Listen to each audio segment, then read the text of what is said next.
हम लोग बात कर रहे थे एसिड्स एंड बेसिस की, और एसिड्स एंड बेसिस में आज का हमारा टॉपिक है relative strength of oxo acids.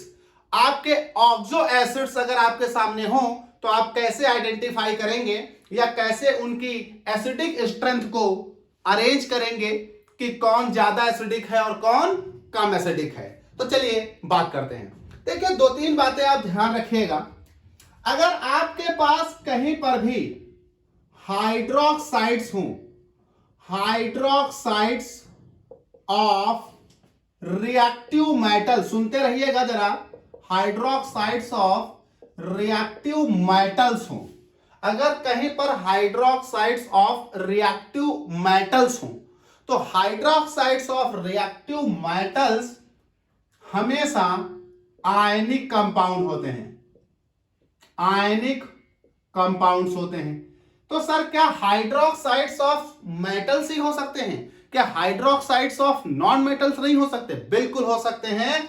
अगर आपके पास, दूसरी बात सुनिए, कहीं पर हाइड्रोक्साइड्स ऑफ नॉन मेटल्स हों, नॉन मेटल्स, तो ये हमेशा मॉलिक्यूलर कंपाउंड होते हैं, मॉलिक्यूलर कंपाउंड्स होते हैं।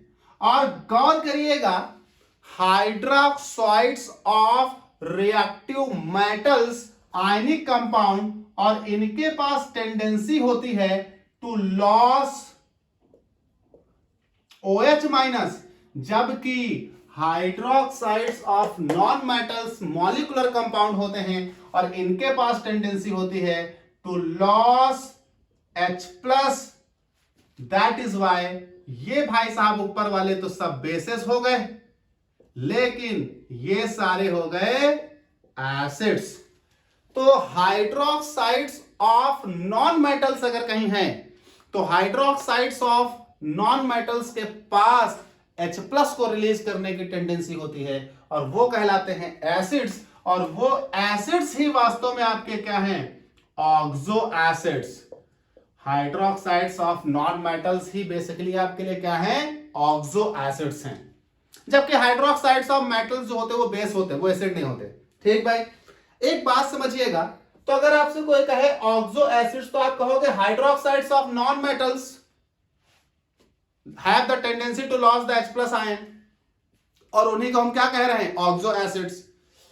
एक चीज और ध्यान रखिएगा, जितने भी ऑक्सो एसिड्स हैं वो डेरिवेटिव ऑफ वाटर के तरह कंसीडर किए जाते हैं। तो कहा गया oxo acids are actually the derivative of water, HOH, the derivative of water, and these are denoted as,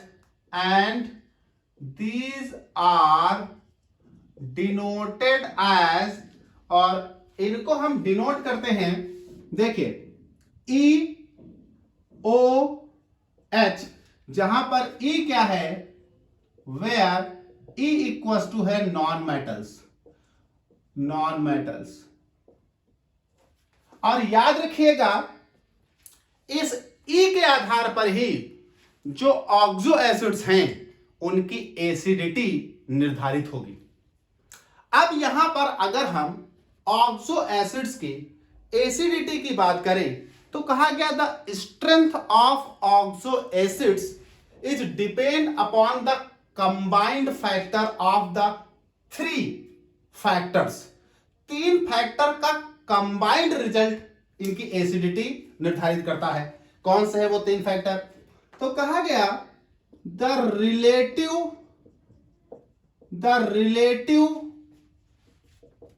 acidic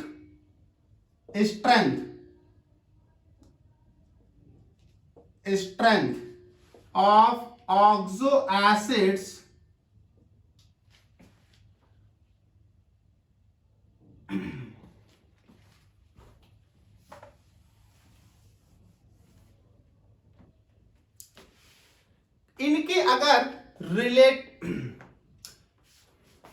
इनकी अगर एसिडिक स्ट्रेंथ देखी जाए तो एसिडिक स्ट्रेंथ 3 फैक्टर्स के कंबाइंड इफेक्ट पर निर्भर करती है। कहा गया the strength of oxo acids depends upon the combined effect of the following 3 factors. The strength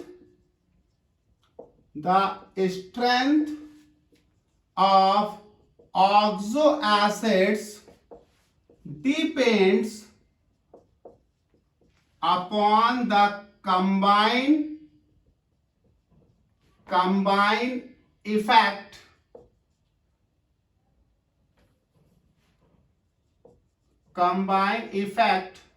of the following 3 factors.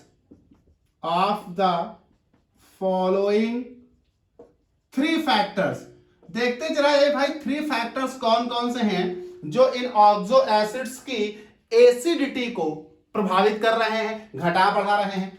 तो पहला फैक्टर है size of atom E.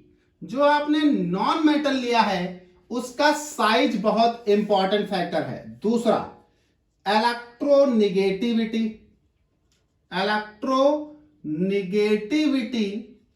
Of atom ई। जो आपने नॉन मेटल ई लिया है उसकी इलेक्ट्रोनिगेटिविटी इंपॉर्टेंट है। और तीसरी बात inductive effect of substituents present on atom E. Atom E के ऊपर जो सब्स्टिट्यूट ग्रुप मौजूद होंगे उनका इंडक्टिव इफेक्ट क्या कह रहा है। अच्छा, आमतौर पर ऑक्सो एसिड्स में जो सब्स्टिट्यूट ग्रुप होते हैं वो ऑक्सीजन ही होता है। तो आमतौर पर यहां पर हम कह लेते हैं that is non protonated oxygen atoms. Non protonated oxygen atoms एक बहुत इंपॉर्टेंट रोल अदा करते हैं। अब बात आती है कि सर ये 3 फैक्टर एसिडिटी को प्रभावित करेंगे, तो कैसे? तो जरा इनकी जनरल डिस्कशन कर लेते हैं और हम लोग एग्जांपल्स लेते हैं और आपकी बातें क्लियर हो जाएंगी। तो ये जो 3 फैक्टर हैं जो ऑक्सो एसिड्स की एसिडिटी को प्रभावित कर रहे हैं, उसमें हम अगर बात करें एसिडिटी की, ये ऑक्सो एसिड्स पर अप्लाई है। तो acidity directly proportional acidity inversely proportional size के है।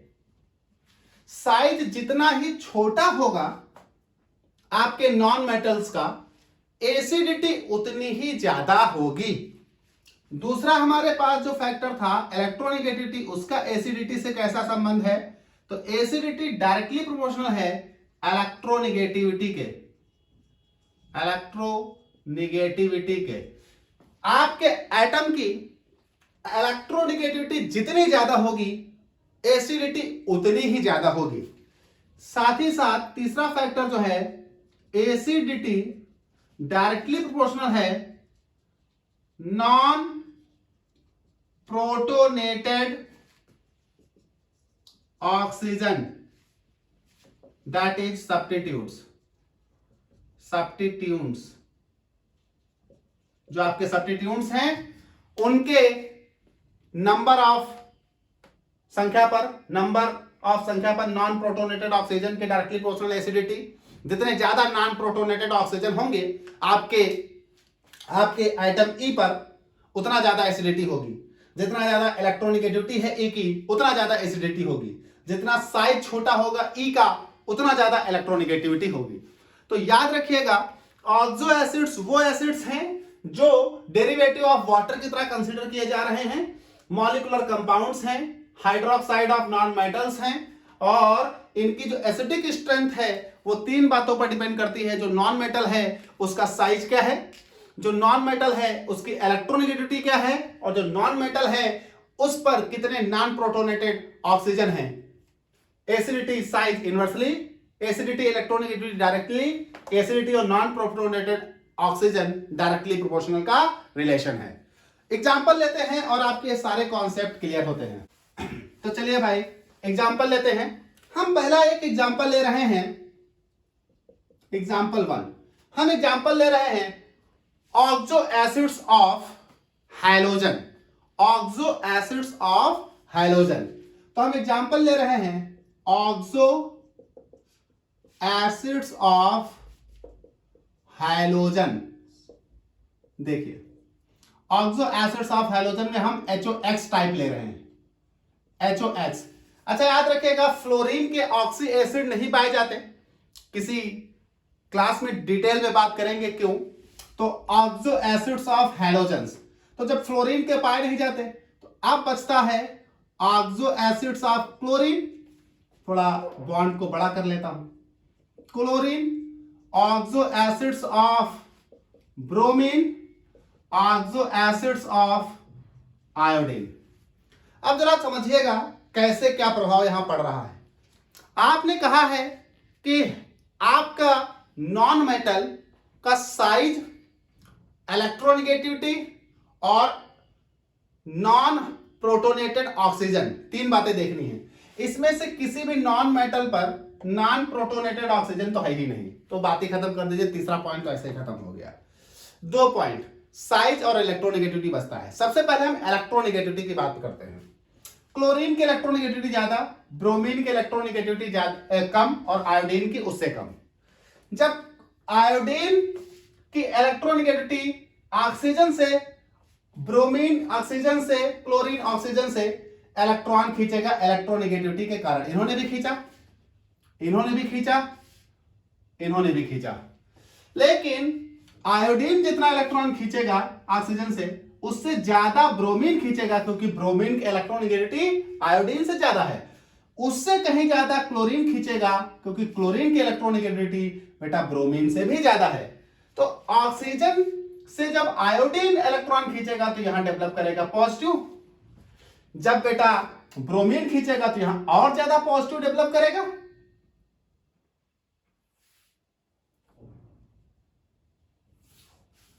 जब ये खींचेंगे तो और ज्यादा पॉजिटिव डेवलप करेंगे। तो कुल मिलाकर ये मैं मेंशन नहीं करता, आप कंफ्यूज हो जाएंगे। तो ये डेवलप करेंगे यहां पॉजिटिव चार्ज, उससे ज्यादा पॉजिटिव चार्ज यहां डेवलप होगा, उससे ज्यादा पॉजिटिव चार्ज यहां डेवलप होगा। तो बेटा ऑक्सीजन अपनी इलेक्ट्रोनेगेटिविटी के कारण तो इलेक्ट्रॉन खींचता ही एस से, और इन पर पॉजिटिव चार्ज डेवलप हो रहा है यानी क्लोरीन का इफेक्ट, तो ये और ज्यादा स्ट्रॉन्ग यहां पर H अपनी ओर खींचेगा as compare to this, as compare to this. तो देख रहे हो क्या हो रहा है कि आयोडीन, ब्रोमीन, क्लोरीन तीनों ने ऑक्सीजन से इलेक्ट्रॉन खींचे। नतीजा ऑक्सीजन से इलेक्ट्रॉन खींचने के बाद ऑक्सीजन पर प्लस आया और ऑक्सीजन ने H से इलेक्ट्रॉन खींचे। लेकिन आयोडीन, ब्रोमीन और क्लोरीन में इलेक्ट्रोनेगेटिविटी का डिफरेंस था। आयोडीन ने जितना इलेक्ट्रॉन ऑक्सीजन से खींचा उससे ज्यादा इलेक्ट्रॉन ब्रोमीन ने खींचा, उससे ज्यादा इलेक्ट्रॉन क्लोरीन ने खींचा। तो सबसे ज्यादा इलेक्ट्रॉन क्लोरीन खींच रहा है, मतलब सबसे ज्यादा इलेक्ट्रॉन जब क्लोरीन खींचेगा तो सबसे ज्यादा पॉजिटिव चार्ज क्लोरीन पर डेवलप होगा, और सबसे ज्यादा पॉजिटिव चार्ज क्लोरीन पर डेवलप होगा तो सबसे पहले ये बॉन्ड टूटेगा, यहां ये पहले नंबर पर टूटेगा, ये बॉन्ड दूसरे नंबर पर टूटेगा और ये बॉन्ड तीसरे नंबर पर टूटेगा। तो आप समझ गए। तो अगर हम एसिडिटी का ऑर्डर बात करें 10 एसिडिटी ऑर्डर, तो एसिडिटी ऑर्डर क्या होना चाहिए? HOCl सबसे स्ट्रॉन्ग एसिड होगा एज कंपेयर टू HOBr और एज कंपेयर टू HOI। ठीक भाई, जरा एक एग्जांपल और लेते हैं जिसमें हम नॉन प्रोटोनेटेड ऑक्सीजन की भी बात क्लियर कर दें। आपकी नॉन प्रोटोनेटेड ऑक्सीजन की बात क्लियर करने के लिए हम ऑक्सी एसिड्स ऑफ क्लोरीन ले रहे हैं, बहुत सारे ऑक्सी एसिड ऑफ क्लोरीन ले रहे हैं। तो हम ले रहे हैं oxy acids of chlorine, oxy acids of chlorine. चलिए देखिए, एक आपके पास हो गया HOCl, एक आपके पास हो गया HOClO, एक आपके पास हो गया HOClOO, एक आपके पास हो गया HOClOH, O। 4 तरह के होते हैं ऑक्सी एसिड ऑफ क्लोरीन। जरा समझिएगा, यहां क्लोरीन पर सिर्फ OH, यहां क्लोरीन पर OH के साथ एक एक्स्ट्रा O, यहां क्लोरीन पर OH के साथ 2 एक्स्ट्रा O, यहां क्लोरीन पर OH के साथ 3 एक्स्ट्रा O। इन O पर H नहीं है, दैट मीन्स ये O नॉन प्रोटोनेटेड ऑक्सीजन है। ठीक भाई, यहां पर नॉन प्रोटोनेटेड ऑक्सीजन एक भी नहीं, यहां 1, यहां 2 और यहां 3। देखिए नॉन प्रोटोनेटेड ऑक्सीजन एसिडिटी बढ़ाते हैं। कैसे बढ़ाते हैं इसे समझाने के लिए ये लिखा है मैंने। देखिए यहां ये क्लोरीन इलेक्ट्रॉन खींचेगा ऑक्सीजन से, यहां भी ये खींचेगा ऑक्सीजन से, यहां भी ये खींचेगा ऑक्सीजन से, यहां भी ये खींचेगा ऑक्सीजन से, नो प्रॉब्लम। लेकिन यहां इस क्लोरीन से भी इलेक्ट्रॉन विथड्रॉ करने के लिए एक ऑक्सीजन है। अगर ऑक्सीजन इस क्लोरीन से इलेक्ट्रॉन विथड्रॉ करता है तो बेटा इस क्लोरीन की पावर इस क्लोरीन की अपेक्षा बढ़ जाएगी, क्योंकि इस क्लोरीन के द्वारा इस ऑक्सीजन के इलेक्ट्रॉनों को खींचा गया, जिस वजह से यहां आएगा पॉजिटिव, यहां आएगा नेगेटिव। यहां इस क्लोरीन ने इसे खींचा, यहां आया पॉजिटिव, यहां आया नेगेटिव, और इससे जब इसने इलेक्ट्रॉन खींच लिए तो यहां चार्ज घटने लगा, न्यूट्रल हो गया, फिर ये खींचेगा आगे। ऐसे ही इस केस में जब आपने इलेक्ट्रॉन खींचा, उसको खींचने वाले 2 लोग उस क्लोरीन के पास, यहां पर 3 लोग। तो जरा गौर करिए, जब 3 लोग इलेक्ट्रॉन इस क्लोरीन से खींचेंगे तो क्लोरीन पर बहुत ज्यादा पॉजिटिव चार्ज डेवलप होगा, क्लोरीन ज्यादा पावर से इलेक्ट्रॉन इनसे खींचेगा ऑक्सीजन से। यहां 2 लोग खींच रहे हैं तो यहां कम पावर से खींचेगा उसकी अपेक्षा, यहां 1 लोग खींच रहे हैं तो यहां और कम पावर, यहां क्लोरीन पर कोई नहीं खींच रहा। तो जरा गौर करिए, यहां क्लोरीन पर कोई नॉन प्रोटोनेटेड ऑक्सीजन नहीं है, यहां क्लोरीन पर एक नॉन प्रोटोनेटेड ऑक्सीजन है। तो जैसे ये नॉन प्रोटोनेटेड ऑक्सीजन इलेक्ट्रॉन खींचेगा तो बेटा इस क्लोरीन के खींचने से तो पार्शियल डेवलप हुआ ही था, इनके खींचने से भी एक एक्स्ट्रा पार्शियल यहां डेवलप होगा, यहां पार्शियल, ये और आगे खींचेगा तो एक पार्शियल और, तो यहां ज्यादा चार्ज हो गया इस ऑक्सीजन पर। दैट इज वाई ये बॉन्ड पहले टूटेगा इनसे। यहां पर 2 लोग ऐसे हैं तो यहां और ज्यादा पॉजिटिव चार्ज होगा तो ये बॉन्ड और जल्दी टूटेगा। यहां पर 3 ऐसे protonated oxygen, non protonated oxygen है, यहां बॉन्ड और जल्दी टूटेगा तो और स्ट्रांगली टूटेगा। तो बेटा यहां ये बॉन्ड पहले टूटेगा, दैट मींस यहां ये H पहले निकलेगा। क्यों? क्योंकि क्लोरीन तो खींच ही रहा था, साथ साथ ऑक्सीजन भी खींच रहे हैं इनसे प्रोटॉन, तो बहुत ज्यादा इलेक्ट्रॉन उस तरफ खींच लिए जाएंगे, उसके से कम इसमें, उससे कम इसमें, उससे कम इसमें। तो अगर हम एसिडिटी का ऑर्डर देखें 10 एसिडिटी ऑर्डर क्या है कि HOCl से ज्यादा एसिडिक है, HOCl से ज्यादा एसिडिक है HClO2, इससे ज्यादा एसिडिक है HClO3, इससे ज्यादा एसिडिक है HClO4। इसी तरह से जरा देखिए सिमिलरली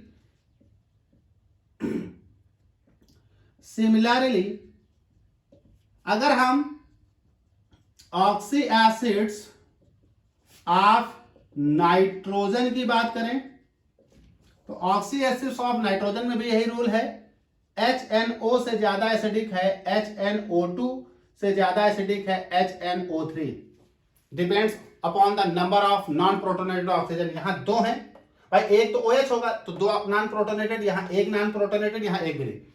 इसी तरह से अगर हम ऑक्सी एसिड्स ऑफ सल्फर की बात करें तो ऑक्सी एसिड्स ऑफ सल्फर के केस में H2SO3 से ज्यादा स्ट्रांग होगा H2SO4, क्योंकि यहां H2SO3 में 2H 2 ऑक्सीजन ले लेंगे, एक नॉन प्रोटोनेटेड है, यहां 2H 2 ऑक्सीजन ले लेंगे तो 2 नॉन प्रोटोनेटेड हैं। तो जैसे जैसे नॉन प्रोटोनेटेड ऑक्सीजन की संख्या बढ़ती है आपकी एसिडिटी ऑक्सो एसिड्स की बढ़ जाती है। लेकिन ये रूल एक जगह नहीं अप्लाई हो रहा है आपके अनुसार, हालांकि वहां कॉन्सेप्ट आप देखेंगे समझ में आ जाएगा। फास्फोरस के केस में जरा देखिएगा थोड़ा ट्विस्ट है। फास्फोरस के केस में आप ऐसे ही ना लिखते जाइएगा ऑक्सीजन बढ़ते जा रहे हैं तो एसिडिटी बढ़ती जा रही है।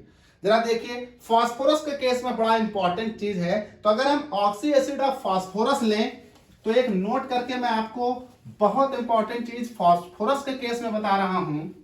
तो देखिए यहां तो ये चीज आपको समझ में आ रही है कि जैसे जैसे ऑक्सीजन बढ़ रहे हैं एसिडिटी बढ़ रही है। पर फास्फोरस के केस में अगर हम बात करें, note oxy acids of phosphorus, तो देखिए ऑक्सी एसिड्स ऑफ फास्फोरस की अगर हम बात करें तो हमारे पास कई सारे ऑक्सी एसिड्स ऑफ फास्फोरस हैं। तो कहा गया ऑक्सी एसिड्स ऑफ फास्फोरस, देखिए H3PO2, H3PO3, H3PO4। तो अगर हम यहां ऑक्सी एसिड्स ऑफ फास्फोरस की बात करें H3PO2, H3PO3, H3PO4 में, तो देखने से यह लग रहा है कि जैसे जैसे ऑक्सीजन बढ़े हैं एसिडिटी बढ़नी चाहिए। तो देखने से यह लग रहा है, लेकिन यह ऑर्डर सही नहीं है। यहां पर the correct order is this H3PO2,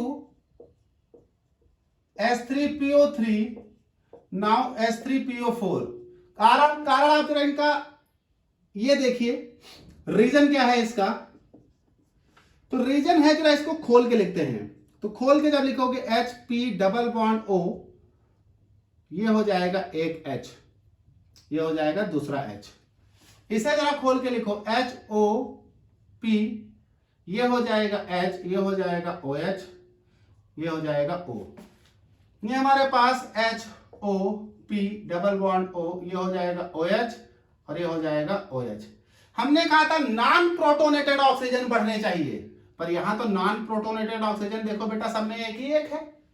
तो यहां पर भी नॉन प्रोटोनेटेड ऑक्सीजन एक, ये देखिए ये वाला, यहां भी नॉन प्रोटोनेटेड एक, यहां भी नॉन प्रोटोनेटेड एक। तो नॉन प्रोटोनेटेड तो सब में कांस्टेंट है। यहां पर एक OH, यहां पर दो OH, यहां पर तीन OH। तो ये नॉन प्रोटोनेटेड ऑक्सीजन जितना इफेक्ट यहां डेवलप करेगा इस पर, वो तीन तरफ डिस्ट्रीब्यूट हो जाएगा। यहां जितना नॉन प्रोटोनेटेड ऑक्सीजन इस पर इफेक्ट डेवलप करेगा वो दो जगह डिस्ट्रीब्यूट हो जाएगा। यहां नॉन प्रोटोनेटेड ऑक्सीजन जितना इफेक्ट इस पर डेवलप करेगा वो एक ही जगह रहेगा। दैट इज वाई कि नॉन प्रोटोनेटेड ऑक्सीजन के इलेक्ट्रॉन खींचने की वजह से जो इफेक्ट डेवलप हुआ है सिर्फ अकेले इस पर ही रहा। यहां नॉन प्रोटोनेटेड की वजह से जो इफेक्ट डेवलप हुआ वो दो लोगों में डिस्ट्रीब्यूट हो गया। यहां नॉन प्रोटोनेटेड ऑक्सीजन की वजह से जो इफेक्ट डेवलप हुआ वो तीन लोगों पर डिस्ट्रीब्यूट हो गया। दैट इज वाई अगर हम बात करें तो ये ऑर्डर हमारा सही है, क्योंकि यहां नॉन प्रोटोनेटेड ऑक्सीजन है एक OH पर, यहां नॉन प्रोटोनेटेड ऑक्सीजन है दो OH पर, यानी एक OH पर नॉन प्रोटोनेटेड ऑक्सीजन हाफ हो गया है। यहां एक OH पर नॉन प्रोटोनेटेड ऑक्सीजन 1/3 हो गया है। तो नॉन प्रोटोनेटेड ऑक्सीजन 1 OH पर 1 है, 1 OH पर 2 OH पर 1 है, मतलब 1/2 है पर OH, और यहां 1/3 है पर OH नॉन प्रोटोनेटेड ऑक्सीजन। तो नॉन प्रोटोनेटेड ऑक्सीजन यहां OH के अकॉर्डिंग घट रहा है। तो यहां सब कहीं OH की संख्याएं समान थी, नॉन प्रोटोनेटेड ऑक्सीजन बढ़ रहे थे तो एसिडिटी बढ़ रही थी। लेकिन आपने देखा कि अगर नॉन प्रोटोनेटेड ऑक्सीजन समान हुए और प्रोटोनेटेड ऑक्सीजन की संख्या बढ़ी तो एसिडिटी घट जाएगी। यह आपका एक बहुत इंपॉर्टेंट रूल था, ध्यान रखिएगा। हम लोग यहां पर इनकी एसिडिटी को कंपेयर करने के लिए एक फॉर्मूला भी इस्तेमाल करते हैं, रिकीज फॉर्मूला। आप किसी भी ऑक्सी एसिड की या किसी भी ऑक्सी एसिड के कंपैरेटिव स्टडी करने के लिए रिकीज फॉर्मूले का भी इस्तेमाल कर सकते हैं। किसी भी एसिड आपके पास 2 4 5 दिए हैं और आपको जानना है कौन ज्यादा एसिडिक है कौन कम, तो आप रिकीज फॉर्मूले से भी निकाल सकते हैं एसिडिटी। तो बात कर लेते हैं रिकीज फॉर्मूला क्या है और कैसे अप्लाई किया जाता है इसको एसिडिटी फाइंड आउट करने के लिए। लेकिन याद रखिएगा रिकीज फॉर्मूला सिर्फ और सिर्फ ऑक्सो एसिड्स पर अप्लाई होगा। चलो भाई बात कर लेते हैं रिकीज फॉर्मूले की, कि रिकीज फॉर्मूला क्या है और कैसे अप्लाई होता है। तो ये बात आती है रिकीज फॉर्मूला। देखिए रिकीज फॉर्मूला क्या होता है। रिकीज फॉर्मूले से हम किसी भी ऑक्सो एसिड की pKa वैल्यू निकाल सकते हैं, और pK वैल्यू निकल आई तो आपको मालूम है pK वैल्यू से ही आप एसिडिटी पता कर सकते हैं। तो देखिए रिकीज फॉर्मूला होता है pKa equals to 8.0 minus m 9.0 plus n 4.0। ये आपका होता है रिकीज फॉर्मूला। यहां 8.0, 9.0, 4.0, ये है n, ये है m। तो n m क्या है, वेयर m इक्वल्स टू है formal charge on hetero atom, और n है नंबर ऑफ नॉन प्रोटोनेटेड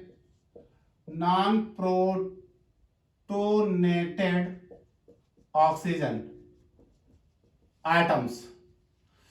अच्छा, एक चीज और जान लें, pKa और एसिडिटी का क्या संबंध है कि pKa वैल्यू और एसिडिटी इनवर्सली प्रोपोर्शनल है। जिसकी pKa वैल्यू ज्यादा होगी उसकी एसिडिटी कम होती है। ठीक भाई, चलिए जरा हम इस रिकीज फॉर्मूले से बहुत सारे लोगों की निकालते हैं। तो रिकीज फॉर्मूले से हम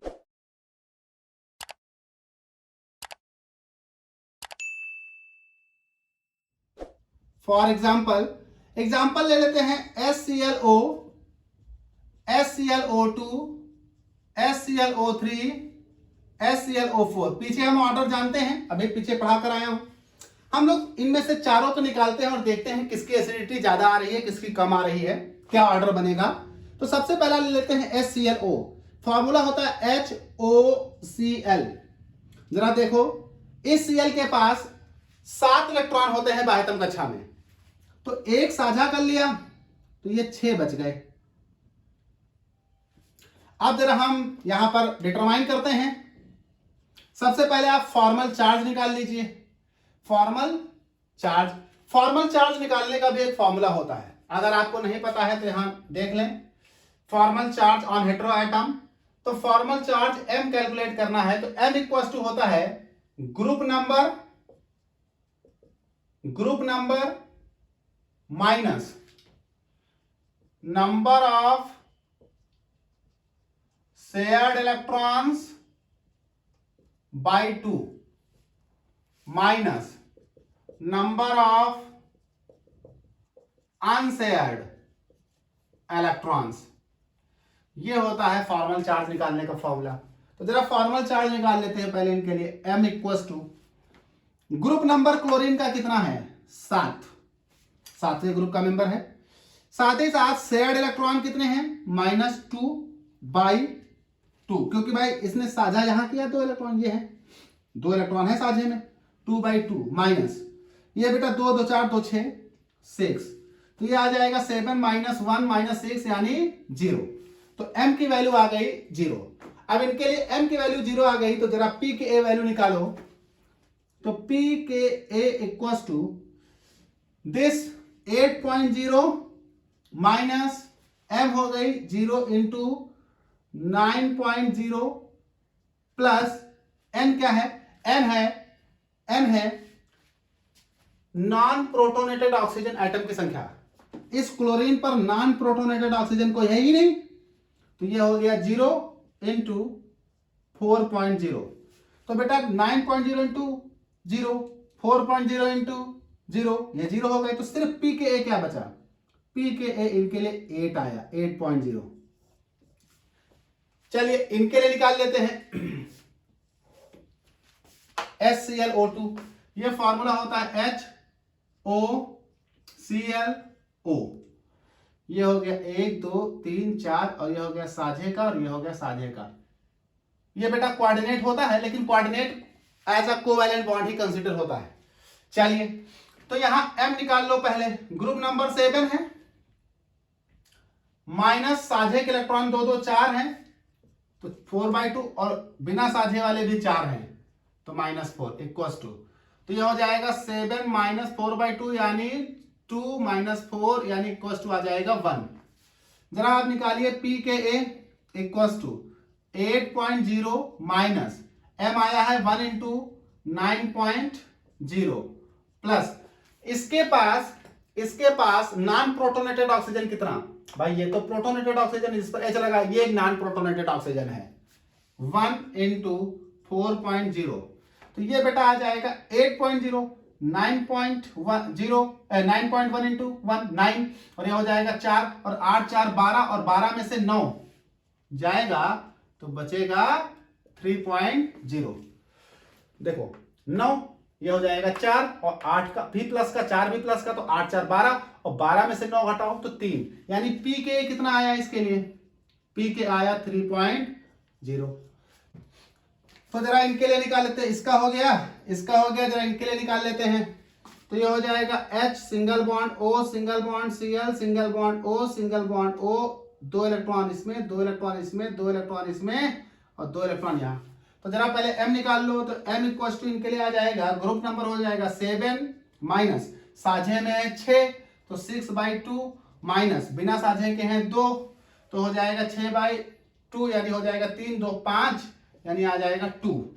तो जरा P के A निकाल लो, P के A इक्वल टू हो जाएगा 8.0 minus 2 into 9.0 plus non protonated 2 है तो 2 इंटू 4.0। नाउ ये हो जाएगा 8.0 माइनस 9 दूनी 18.0 और 4 दूनी 8.0। तो भैया 8 और 8 16, तो हो जाएगा 16.0 माइनस 18.0। तो पी के ए यहां लिखे दे रहा हूं, ये पी के ए आएगी -2। ऐसे ही इनके लिए भी निकाल लोगे तो आप देखिए क्या हो रहा है भैया, पी के ए इनके लिए 8 है, ये देखिए इनके लिए आया 8, इनके लिए पी के ए क्या आया 3, इनके लिए पी के ए क्या आया -2, इसके लिए निकालोगे और नीचे आएगी माइनस में। हमने आपको पहले कहा पी के ए जिसकी कम होगी एसिडिटी उसकी ज्यादा होगी, यानी ये ज्यादा एसिडिक है ये, और इसके लिए निकालोगे और हाई पी के ए वैल्यू लो आएगी उसकी और ज्यादा एसिडिक। यही ऑर्डर आपका था अभी। तो रिकीज फॉर्मूले से भी आप किसी भी ऑक्सो एसिड की एसिडिटी पता कर सकते हैं कि अगर 2 से ज्यादा 3 से ज्यादा लोग एक साथ रखे हैं तो उनकी क्या एसिडिटी होगी। अकॉर्डिंग टू रिकीज फॉर्मूला आप ऐसे कैलकुलेट करेंगे।